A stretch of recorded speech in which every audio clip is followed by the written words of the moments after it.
სოფლის მეურნეობის სამინისტროს შეპესეს საქართველოს მელიორაცია მარნეულის მუნიციპალიტეტში ცისკრისა და ბაგრატის სარწყავი სისტემების რეაბილიტაციას ახორციელებს. პროექტის ფარგლებში მაგისტრალური არხების და შიდა სამეურნეო ქსელის რეაბილიტაცია მოხდება.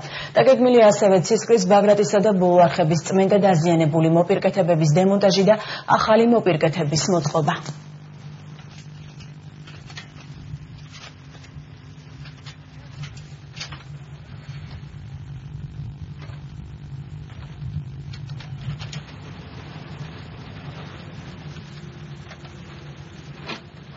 ხორციელდება მარნეულის მუნიციპალიტეტში ცისკრისა და ბაგრატის სარწყავი სისტემების რეაბილიტაციო სამუშაოები. შედეგად გასარწყავდება 820 ჰექტარი სასოფლო სამეურნეო ტერიტორია, ერთ-ერთი სადგომის მიმდებარე 4 სოფელი.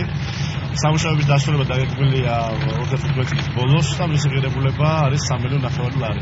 გაუმჯობესდა ცის მიწოდება 2015-ში, რომელიც არ გაკეთდა ბოლო 25 წლის განმავლობაში, სადაც დაკავშირეს დაშიდან დღემდე. სოფელში ზამნიშნულ ჰაერის შემდეგ გამოდის ცხალი.